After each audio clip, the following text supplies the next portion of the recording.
Good morning everyone. आज हम कामायनी के श्रद्धा सर्ग पर चर्चा कर रहे हैं। छायावादी कवि जयशंकर प्रसाद अद्भुत कवि हैं और कामायनी प्रसाद की अन्यतम काव्य कृति है। संपूर्ण कामायनी सत्य, शिव और सौंदर्य का अद्भुत संगम है। कामायनी जीवन के यथार्थ से परिचय कराते हुए मनुष्य को जीवन जीने की कला सिखाती है। यह हमें जीवन में आगे बढ़ने की प्रेरणा देती है, बताती है कि दुख की कालरात्रि के अवसान के बाद जीवन में सुख की सुनहरी धूप भी खिलती है। चिंता के बाद जीवन में आशा, विश्वास और उमंग की किरणें भी फूटती हैं। संपूर्ण कामायनी में आदि से अंत तक भाव, कल्पना और सौंदर्य को चित्रित करने वाली मार्मिक अनुभूतियाँ भरी पड़ी हैं। और अगर हम श्रद्धा सर्ग की बात करें तो श्रद्धा के सौंदर्य चित्रण में तो कवि जयशंकर प्रसाद ने कमाल कर दिया है। संस्कृत साहित्य में कालिदास अपनी उपमाओं के लिए विश्व प्रसिद्ध है। अभिज्ञान शाकुंतलम में नायिका शकुंतला के सौंदर्य वर्णन में कालिदास की लेखनी खूब चली है। शकुंतला के विषय में कालिदास लिखते हैं, वह अनघ पवित्र रूप, अनसुंघा सुमन, नखाघात से अछूता किसले, अनास्वादित नवमधु और अखंड पुण्यों के फल के समान। इस शकुंतला को विधाता ने न जाने किसके भाग्य में लिखा है। अपनी नायिका के सौंदर्य वर्णन में कवि प्रसाद कालिदास की समता करते नजर आते हैं। एक से एक खूबसूरत कमनीय रूपक और उपमाएं वो अपनी नायिका के लिए ढूंढ ढूंढ कर लाए हैं, जिन्हें पढ़कर हम मुग्ध हो जाते हैं। ऐसा प्रतीत होता है श्रद्धा के व्यक्तित्व निर्माण में कवि अपनी कल्पना का कोश रिक्त करने पर आमादा है। जो कुछ उसकी कल्पना में सर्वश्रेष्ठ है वह उन्होंने श्रद्धा के निर्माण में लगा दिया है, और कवि का ये कल्पना विधान पाठक को आनंद लोक में ले जाता है। श्रद्धा के दैहिक एवं मानसिक सौंदर्य चित्रण में के बारे में पढ़कर और सुनकर उसका हृदय खिल जाता है। वह एक अद्भुत मानसिक तृप्ति की अनुभूति करता है। हम श्रद्धा सर्ग पर पहुँचे उससे पहले ज़रूरी है कि हम कामायनी की कथा और हिंदी साहित्य में इसके महत्व के बारे में जान लें। कामायनी छायावाद का गौरव ग्रंथ है। यह छायावाद के प्रवर्तक जयशंकर प्रसाद की कालजयी रचना है।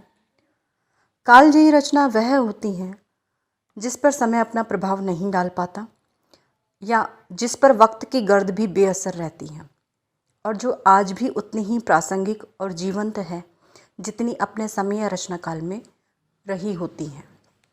हिंदी साहित्य में तुलसीदास जी के रामचरितमानस के बाद कामायनी सर्वाधिक लोकप्रिय और साहित्यिक दृष्टि से अनुपम महाकाव्य है। प्रसाद जी की काव्य साधना के अंतिम सोपान का प्रतीक कामायनी का प्रकाशन सन 1936 ईस्वी में हुआ था। कामायनी आदि मानव की कथा तो है ही, पर उसके माध्यम से प्रसाद जी ने अपने युग के महत्वपूर्ण प्रश्नों को भी उभारा है। देव सृष्टि के विध्वंस और मानव संस्कृति के रूप में एक नवयुग का आरंभ करने वाली इस कथा के द्वारा प्रसाद जी ने आधुनिक सभ्यता की बहुत सी समस्याओं पर चिंतन किया है।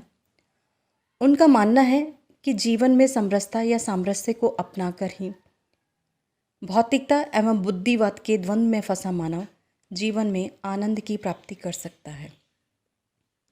कामायनी मनु और श्रद्धा की कहानी है। कवि ने इसमें मानव जीवन में प्रेम की महत्ता घोषित की है, परंतु इस प्रेम में सामरस्य की आवश्यकता है। समरसता के अभाव में यह प्रेम स्वच्छंद प्रणय वासना का रूप ले लेता है। मनु के जीवन में इस सामरस्य के अभाव के कारण ही उनका जीवन दुखमय और अभिशाप से ग्रस्त हो जाता है। कामायनी में इसी कारण जीवन के हर क्षेत्र के लिए समरसता का आग्रह है।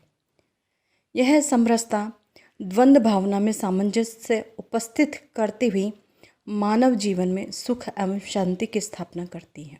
कामायनी की कथा का आरंभ मनु से होता है। जल प्लावन में देव संस्कृति का अवसान होता है और देव संस्कृति से एकमात्र मनु जीवित बचते हैं। यह जल प्लावन भारतीय इतिहास की एक प्राचीन घटना है। इसका उल्लेख शतपथ ब्राह्मण के प्रथम कांड के 8वें अध्याय में भी मिलता है, जिसमें उनकी नाव के उत्तरगिरी हिमवान प्रदेश में पहुंचने का प्रसंग है। भागवत में भी हमें इस घटना का उल्लेख मिलता है। मनु ऐतिहासिक पुरुष हैं, वह भारतीय इतिहास के आदि पुरुष हैं। राम, कृष्ण और बुद्ध इन्हीं के वंशज हैं। जयशंकर प्रसाद ने इसी पौराणिक कथा को आधार बनाकर कामायनी महाकाव्य रचा है। अकेले बचे मनु श्रद्धा के साथ मिलकर मानव सभ्यता के निर्माण की राह पर अग्रसर होते हैं। किसी कारणवश मनु अपनी जीवन संगिनी श्रद्धा को छोड़कर चले जाते हैं।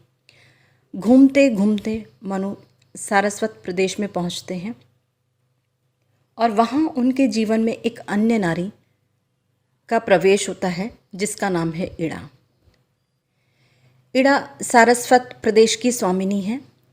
वह मनु को सारस्वत प्रदेश के शासन का भार सौंप देती है।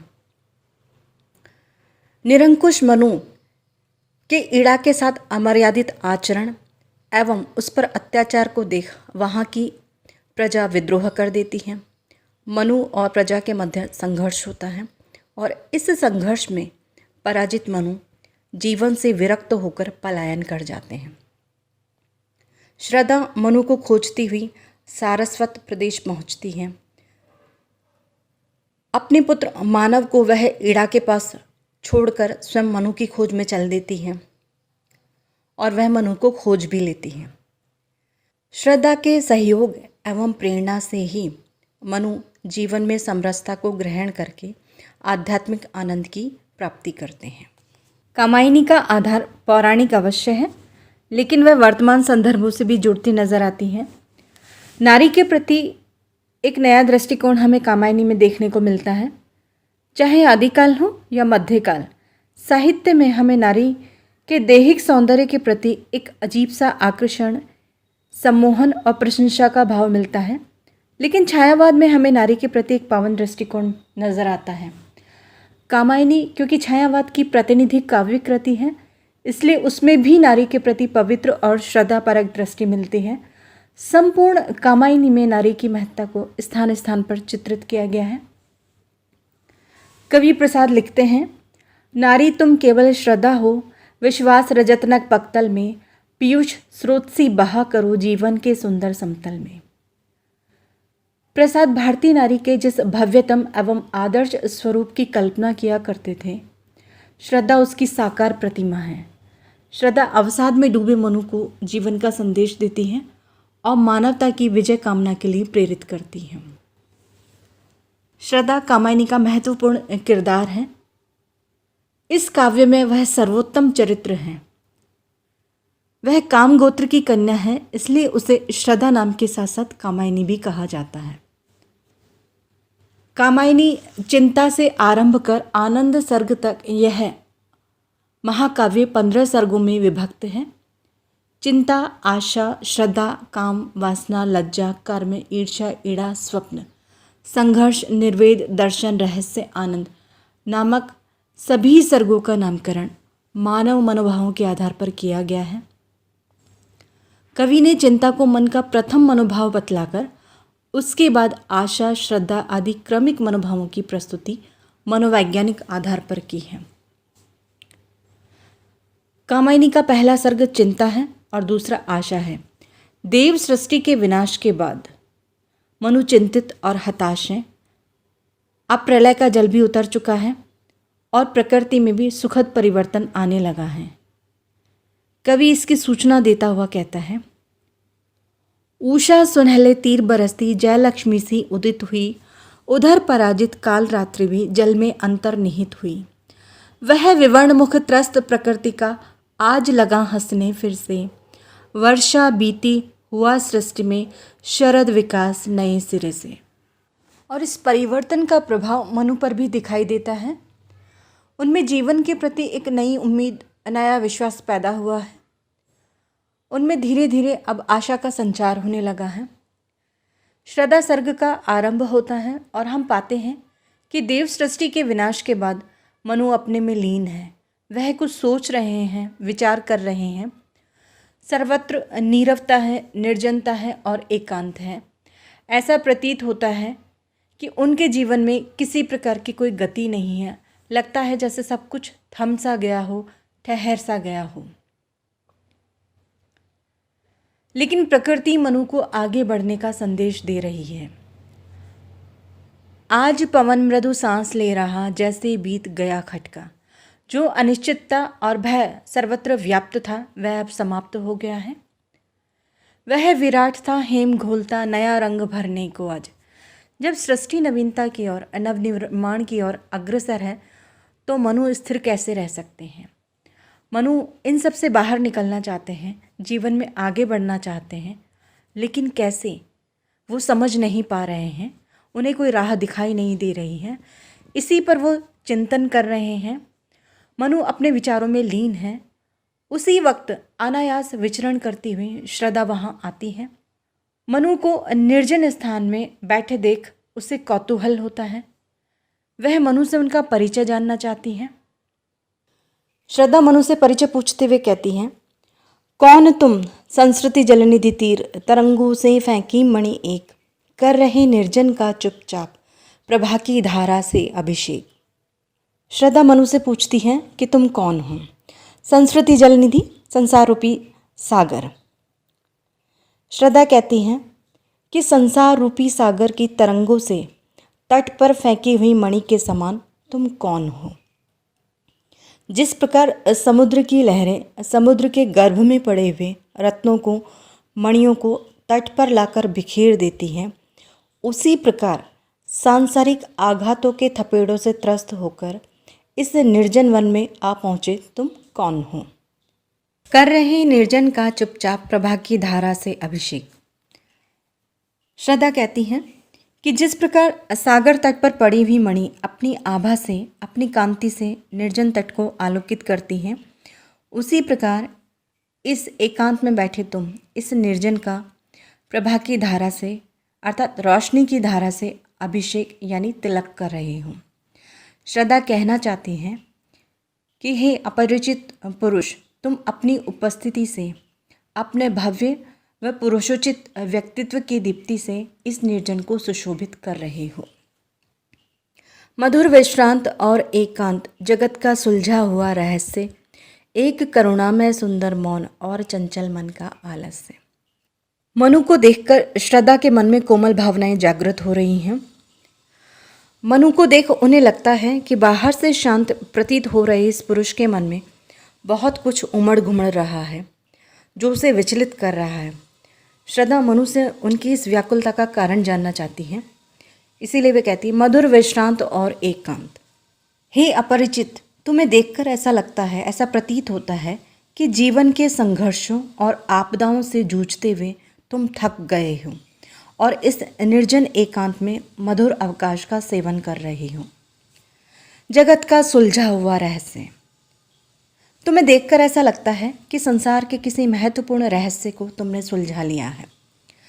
अब तक मनु चिंतालीन थे। प्रकृति को देख उनके हृदय में आशा का संचार हुआ है। वे क्लांत और विचारों में लीन अवश्य दिख रहे हैं, लेकिन अब वो किसी उलझन में नहीं है। उन्होंने आगे बढ़ने का निर्णय ले लिया है, उन्होंने अपनी राह चुन ली है। इसीलिए श्रद्धा कह रही है कि वो एक सुलझे हुए रहस्य की भांति प्रतीत हो रहे हैं। एक करुणा में सुंदर मौन और चंचल मन का आलस्य। इन पंक्तियों में श्रद्धा कहती हैं कि तुम यहाँ एकांत में बैठे हो जहाँ सर्वत्र मौन की सत्ता व्याप्त है, लेकिन इस मौन में भी सौंदर्य है जो बरबस किसी का भी ध्यान आकृष्ट कर सकता है। इस मौन में सौंदर्य के साथ एक करुणा और संवेदना भी व्याप्त है। श्रद्धा मनु से अपरिचित है, वह उनके बारे में कुछ भी नहीं जानती, लेकिन वह जब उन्हें अपने समक्ष देखती है तो उसे अनुभव होता है कि इस पुरुष का अतीत अवश्य करुणापूर्ण रहा है, जिसको लेकर ये अत्यंत संवेदनशील हैं और अभी पूरी तरह उससे मुक्त नहीं हुए हैं। और चंचल मन का आलस्य। मन चंचल है। मन ही हमें आगे बढ़ने की प्रेरणा देता है और उसी से प्रेरित होकर हम जीवन में बड़े से बड़ा कार्य करते हैं। लेकिन श्रद्धा कह रही है कि मनु को देख ऐसा प्रतीत होता है कि वह जीवन में आगे तो बढ़ना चाहते हैं, लेकिन वह कैसे आगे बढ़े कि उनके समक्ष स्पष्ट नहीं है, क्योंकि अभी उनका मन अतीत के प्रभाव से पूरी तरह मुक्त होकर सक्रिय, चैतन्य या गतिशील नहीं हुआ है। सुना यह मनु ने मधुर गुंजार, मधुकरी कासा जब सानंद, किए मुख नीचा कमल समान।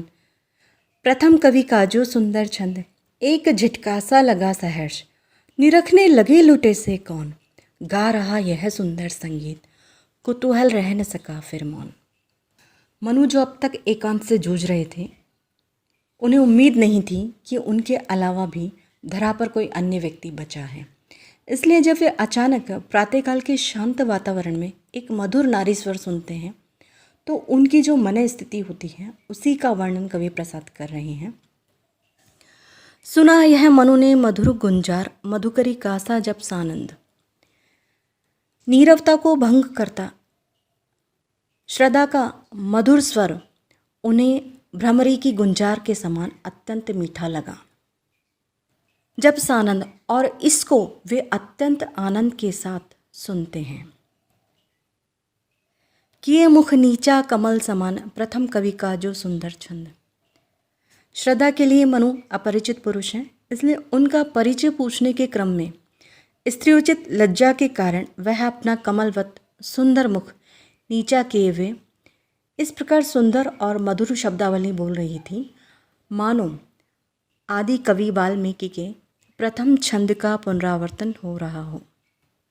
अर्थात श्रद्धा को मुख नीचे किए देख मनु को ऐसा आभास होता है मानो कोई खिला हुआ कमल पुष्प पृथ्वी की ओर झुका हो, और उसकी जो शब्दावली थी वो इतनी मधुर और भावमय थी जितनी आदि कवि वाल्मीकि के मुख से निकला प्रथम श्लोक।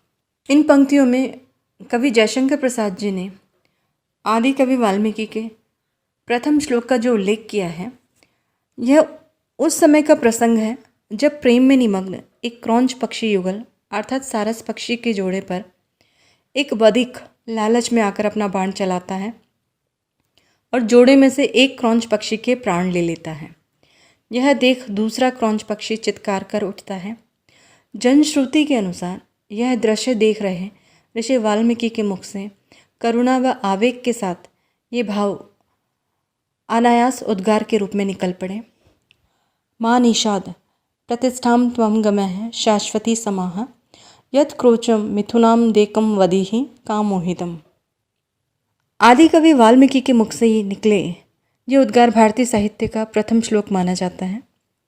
आगे कवि कह रहे हैं एक झिटका सा लगा सहर्ष, निरखने लगे लुटे से कौन, गा रहा यह सुंदर संगीत, कुतूहल रह न सका फिर मौन।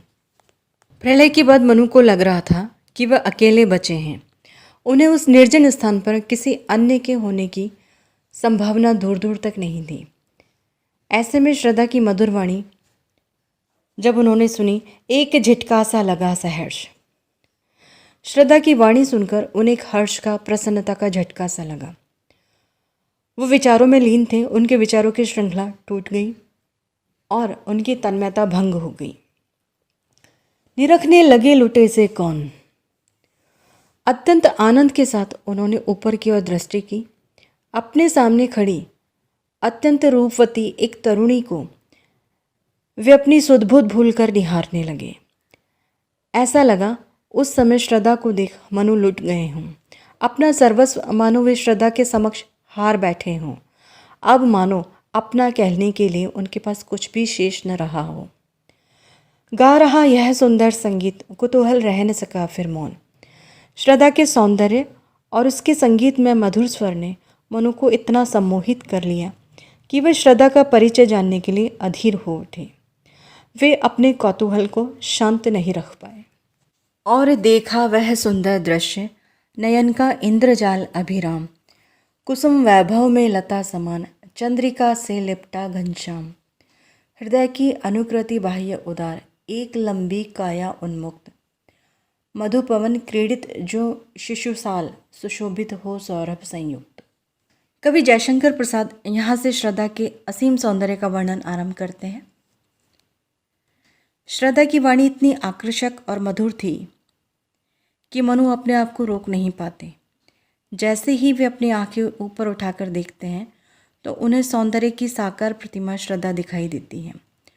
श्रद्धा के सौंदर्य को देखकर मनु आश्चर्यचकित रह जाते हैं और देखा वह सुंदर दृश्य नयन का इंद्रजाल अभिराम। श्रद्धा को मनु अपने समक्ष देखते हैं। उन्हें आश्चर्य होता है कि एक नारी देह में इतना सौंदर्य कैसे समा सकता है। यह दृश्य उनकी आंखों को जादू के समान सुंदर और मोहक लगा। उनके नेत्र मानो उस जादू से बंध गए। कुसुम वैभव में लता समान, चंद्रिका से लिपटा घनश्याम। श्रद्धा उन्हें पुष्पों से लदी हुई एक सुंदर लता के समान जान पड़ी, चंद्रिका से लिपटा घनश्याम।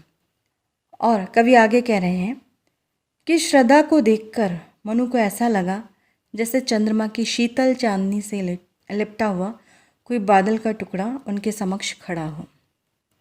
हृदय की अनुकृति बाह्य उदार, एक लंबी काया उन्मुक्त। श्रद्धा लंबे कद की तरुणी थी।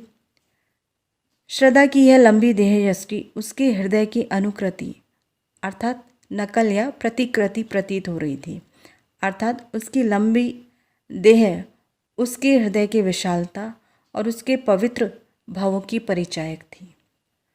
उन्मुक्त, स्वतंत्र। श्रद्धा जिस तरह से उनके समक्ष चलकर आ रही थी वह दर्शा रहा था कि वह आत्मविश्वास से परिपूर्ण, अपना स्वतंत्र अस्तित्व रखने वाली एक सुकन्या है। मधु पवन क्रीडित जो शिशुसाल, सुशोभित हो सौरभ संयुक्त। यहाँ कवि ने श्रद्धा की जो लंबी देह है उसकी समता साल के पौधे से की है। साल का पौधा लंबा होता है और शिशु साल कहकर कवि ने यह दर्शाया है कि श्रद्धा की जो वय है अर्थात आयु अधिक नहीं है, लेकिन वह साल के पौधे के समान लंबी है। कवि कहना चाहता है कि उसकी लंबी और सुंदर देह ऐसे शोभायमान हो रही थी मानो बसंती हवा के साथ खेलता हुआ साल का कोई पौधा सुगंध से सराबोर होकर अपनी शोभा बिखेरता हुआ चारों तरफ सुरभि फैला रहा हो। मसरण गांधार देश के नील रोम वाले मेषों के चर्म, ढक रहे थे उसका वपुकांत, बन रहा था वह कोमल वर। नील परिधान बीच सुकुमार, खुल रहा मृदुल अधकुला अंग, खिला हो जो बिजली का फूल, मेघ बन बीच गुलाबी रंग। इन पंक्तियों में कवि जयशंकर प्रसाद श्रद्धा की वेशभूषा का वर्णन कर रहे हैं और उनका मानना है कि इस वेश ने श्रद्धा के सौंदर्य को और अधिक निखार दिया है। मैसरण यानी कोमल, चिकना। श्रद्धा गांधार देश की कन्या है और इसीलिए कवि कह रहे हैं गांधार देश के नील रोम वाले मेषों के चरण। श्रद्धा ने अपनी सुंदर देह पर गांधार देश में पाई जाने वाली नीले रोम वाली भेड़ों के चिकने एवं सुकोमल जो चर्म है उसका वस्त्र धारण कर रखा है। ढक रहे थे उसका वपुकांत, बन रहा था वह कोमल वर्ण। यह नीला वस्त्र उसके सुकोमल शरीर को ढकने के साथ साथ उसके सौंदर्य की रक्षा करने वाला कवच भी बना हुआ था। वपु यानी देह, शरीर और कांत यानी दीप्तिमान, और वर्म का तात्पर्य है कवच। नील परिधान बीच सुकुमार, खुल रहा मृदुल अधखुला अंग, खिला हो जो बिजली का फूल, मेघ बन बीच गुलाबी रंग। आगे कवि प्रसाद इन पंक्तियों में जो कह रहे हैं वह उनकी सौंदर्य दृष्टि, कल्पना माधुर्य और रंग संयोजन की जो सुरुचि है उसको दर्शाता है। उन्होंने नीले के साथ गुलाबी रंग का जो संयोजन किया है वह बेहद सुंदर है। कवि कह रहे हैं नील परिधान, श्रद्धा ने नीले रंग के वस्त्र धारण कर रखे हैं। श्रद्धा की सुकोमल देह है, रक्तिम आभा लिए हुए हैं, यानी उसका जो सुकोमल शरीर है वो गुलाबी वर्ण का है और उस गुलाबी वर्ण की जो देह है उस पर उसने नीले रंग का वस्त्र धारण कर रखा है। श्रद्धा के इस अद्भुत दिव्य सौंदर्य को देखकर कवि कल्पना करते हैं कि इस नील परिधान के मध्य से श्रद्धा की जो कांतिमान अनावृत गुलाबी देह है वह ऐसी प्रतीत हो रही हैं मानो खिला हो जो बिजली का फूल, मेघ बन बीच गुलाबी रंग। कि मानो नीले रंग के बादलों के मध्य में गुलाबी रंग का बिजली का सुंदर फूल खिला हुआ हो। जिस प्रकार मेघों के मध्य बिजली कौंधती है, उसी प्रकार नीले परिधानों में उसकी गुलाबी देह दीप्तिमान हो रही है। आगे कवि कह रहे हैं, आह वह मुख पश्चिम के व्योम, बीच जब घिरते हो घनश्याम, अरुण रवि मंडल उनको भेद दिखाई देता हो छवि धाम। या कि नव इंद्र नील लघु श्रृंग फोड़ कर धधक रही हो कांत, एक लघु ज्वालामुखी अचेत माधवी रजनी में अश्रांत। कवि अपनी नायिका के सौंदर्य को अनेक प्रकार से वर्णित करना चाहता है, लेकिन उसे संतुष्टि नहीं होती। श्रद्धा के सौंदर्य का वर्णन करने में शायद कवि को अपने शब्द भी पर्याप्त प्रतीत नहीं हो रहे हैं। प्रकृति में जहाँ कहीं जो कुछ खूबसूरत है, कवि उसको लेकर अपनी नायिका के सौंदर्य को शब्दों में बांधने का प्रयास करता है। इन पंक्तियों में कवि श्रद्धा के मुख के सौंदर्य का वर्णन कर रहे हैं।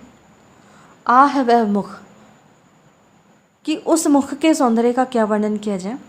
पश्चिम के व्योम बीच जब घिरते हो घनश्याम, कवि कहना चाह रहे हैं कि श्रद्धा का मुख इतना सुंदर है कि उसे देख ऐसा प्रतीत होता है कि पश्चिम दिशा में आकाश के मध्य में मानो काले काले बादल घिर आए हों। अरुण रवि मंडल उनको भेद दिखाई देता हो छवि धाम। छवि धाम सौंदर्य युक्त, सौंदर्य का भंडार। अरुण अर्थात लाल सूर्य, मंडल उन बादलों को चीरकर अपने संपूर्ण सौंदर्य के साथ आकाश में उपस्थित हो गया हो। कवि श्रद्धा के मुख्य सौंदर्य की समता संध्या के आगमन से पूर्व अस्ताचल की ओर जाते सूर्य की छवि से करता है। यहाँ कवि का अभिप्राय है कि श्रद्धा का जो गुलाबी कांति युक्त मुख है, वो काले खुले केशों से घिरा हुआ ऐसा आकर्षक प्रतीत हो रहा था, जैसे पश्चिम दिशा में संध्या समय आकाश में छाए काले बादलों के मध्य लालिमा युक्त सूर्य सुशोभित हो रहा हो। या कि नव इंद्र नील लघु श्रृंग फोड़ कर धधक रही हो कांत, एक लघु ज्वालामुखी अचेत माधवी रजनी में अश्रांत। माधवी रजनी बसंत की रात्रि। नव इंद्र नील, नीलम का लघु छोटा श्रृंग यानी पहाड़ी, फोड़ कर धधक रही हो कांत, कांत यानी सुंदर। कवि ये कहना चाह रहे हैं कि बसंत की शांत रात्रि में इंद्रनील अर्थात नीलम के पर्वत की कोई नवीन छोटी चोटी को फोड़कर छोटा एवं शांत ज्वालामुखी निरंतर धधक रहा हो, जो दिखने में अत्यंत सुंदर एवं आकर्षक लग रहा हो। प्रसाद ये बात भली भांति जानते हैं कि ज्वालामुखी अपने स्वरूप में विकराल एवं भयावह होता है, इसलिए उन्होंने श्रद्धा के मुख के सौंदर्य की समता में उसे कांत और अचेत कहकर केवल उसके सौंदर्य को उभारने का प्रयास किया है, उसकी विकरालता को, उसकी दाहकता को, उसकी अग्नि को नहीं। इन पंक्तियों में प्रसाद ने श्रद्धा के नील परिधानों से जो आवृत शरीर है उसको नीलम का पर्वत, और उसके जो रक्तिम आभा वाला तेजस्वी मुख है उसको ज्वालामुखी कहा है।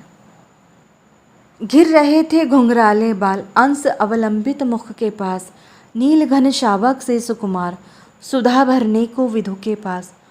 और उस मुख पर वह मुस्कान रक्त किसलय पर ले विश्राम, अरुण की एक किरण अम्लान अधिक अलसाई हो अभिराम। इन पंक्तियों में कवि श्रद्धा के कांति युक्त मुख और उसके आसपास बिखरी केश राशि के सौंदर्य का वर्णन कर रहे हैं। घिर रहे थे घुंघराले बाल अंश अवलंबित मुख के पास, अंश यानी कंधा, अवलंबित सहारे। श्रद्धा के सौंदर्य युक्त मुख के समीप ही घुंघराले काले केश बिखरे हुए उसके कंधों पर झूल रहे थे। श्रद्धा के मुख को घेरे हुए इस उन्मुक्त श्यामल केश राशि को देख कवि कल्पना करता है, नील घन शावक से सुकुमार सुधा भरने को विधु के पास। शावक पशु या पक्षी के बच्चों के लिए प्रयुक्त किया जाता है, तो कवि कह रहे हैं कि जैसे शावक अपनी माँ से स्नेह राशि प्राप्त करने के लिए उसे घेरे रहते हैं, उससे लिपटे रहते हैं, उसी प्रकार श्रद्धा के मुख के चारों ओर बिखरे हुए जो काले केश हैं वो ऐसे प्रतीत हो रहे थे जैसे नीले रंग के छोटे छोटे सुकुमार जो बादल हैं वो अमृत भरने के लिए चंद्रमा को घेरे खड़े हुए हों या चंद्रमा से लिपटे हुए हों। यहाँ कवि ने श्रद्धा के मुख को चंद्रमा और केशों को सुकुमार बादल कहा है। और उस मुख पर वह मुस्कान रक्त किसलय पर ले विश्राम, अरुण की एक किरण अम्लान अधिक अलसाई हो अभिराम। श्रद्धा के जो अधर हैं उन अधरों की जो लालिमा है और उन अधरों पर जो मुस्कुराहट खेल रही है, क्रीड़ा कर रही है, उसी का वर्णन इन पंक्तियों में आप कवि प्रसाद कर रहे हैं। श्रद्धा के लालिमा युक्त अधरों पर क्रीड़ा करती हुई मुस्कान ऐसी लग रही है मानो रक्त की बूंदें किसले पर विश्राम कर रही हों, रुक गई हों। किसले अर्थात कॉम्पल जो नैसर्गिक रूप से लालिमा युक्त होती हैं और उस किसले पर भी यदि रक्त की बूंदें ठहर जाती हैं, रुक जाती हैं, तो उसके बाद उसकी जो लालिमा है वो और अधिक उभर आती हैं। तो श्रद्धा के अधर उतने ही लाल, उतने ही लालिमा युक्त हैं जैसे किसले पर रक्त की बूंदें रुक गई हों। आगे कवि कह रहे हैं, अरुण की एक किरण अम्लान अधिक अलसाई हो अभिराम। उन अधरों पर क्रीड़ा करती हुई मुस्कान का वर्णन करते हुए कवि कह रहे हैं कि वो मुस्कान ऐसी प्रतीत होती हैं मानो प्रभात काल में उदित होते लालिमा युक्त सूर्य की एक निर्मल और स्वच्छ किरण अलसा कर विश्राम करती हुई उसके अधरों पर सुशोभित हो रही हो। नित्य यौवन छवि से ही दीप्त विश्व की करुण कामना मूर्ति, स्पर्श के आकर्षण से पूर्ण प्रकट करती जो जड़ में स्फूर्ति। उषा की पहली लेखा कांत माधुरी से भीगी भरमोद, मद भरी जैसे उठे सलज भोर की तारक द्युति की गोद। अब तक प्रसाद श्रद्धा के शारीरिक सौंदर्य का वर्णन कर रहे थे, लेकिन अब वे उसके सौंदर्य की दिव्यता को व्याख्यायित कर रहे हैं। नित्य यौवन छवि से ही दीप्त, कवि प्रसाद कह रहे हैं कि श्रद्धा का सौंदर्य नित्य प्रति यौवन की शोभा से दीप्तिमान रहता है, अर्थात उसका यौवन स्थायी है, अक्षुण्य है, उसमें किसी भी प्रकार का क्षय नहीं है। विश्व की करुण कामना मूर्ति, चिर यौवना श्रद्धा को देखकर ऐसा लग रहा था मानो संपूर्ण विश्व की करुण कामना ही, मानवीय हित की आकांक्षा ही श्रद्धा के रूप में साकार हो गई हो। स्पर्श के आकर्षण से पूर्ण, कवि कह रहे हैं कि श्रद्धा की उस अतुलनीय रूप राशि में इतना आकर्षण था कि वह देखने वालों के मन में स्पर्श की कामना जागृत करती थी, अर्थात उसे देखकर छूने का, स्पर्श करने का मन करता था। प्रकट करती जो जड़ में स्फूर्ति, श्रद्धा का यह चुंबकीय सौंदर्य जड़ वस्तुओं में भी, निर्जीव वस्तुओं में भी स्फूर्ति अर्थात चेतना उत्पन्न करने की अद्भुत क्षमता रखता था।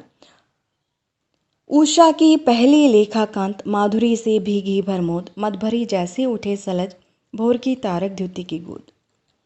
श्रद्धा को देखकर ऐसा लग रहा था मानो उषा की प्रथम सुंदर रश्मि माधुर्य और मोद से भरकर अपने यौवन के मद से परिपूर्ण होकर लज्जा सहित भोर की तारावलियों की कांति की गोद से उठकर आई हूँ, अर्थात उषा की पहली लेखा कांत। ये कहकर कवि ये दर्शाना चाह रहा है कि श्रद्धा का जो व्यक्तित्व है वो सुबह की पहली किरण के समान था। माधुरी से भीगी भरमोद, ऐसा लग रहा था सुबह की किरण के समान ही उसका जो व्यक्तित्व है वो मधुरता और आनंद से भीगा हुआ हो, भरा हुआ हो। मदभरी जैसे उठे सलज भोर की तारक द्युति की गोद, ऐसा लग रहा था मानो चमकते तारों के बीच से उठकर सुबह की पहली किरण लजाती हुई प्रकृति में आ गई हो। यहाँ कवि श्रद्धा के रूप में ऐसी नायिका की कल्पना कर रहे हैं जो प्रातःकाल आनंद से युक्त मतवाली होकर लजाती हुई अपने प्रियतम के समीप में से उठकर आई हो। कवि ने इन पंक्तियों में श्रद्धा को उषा की पहले लेखाकांत कहा है, तो एक संकेत यह भी है कि श्रद्धा का जो आगमन है वो मनु के निराश व एकांतता से परिपूर्ण जीवन में आशा व उल्लास का संचार करने वाला है।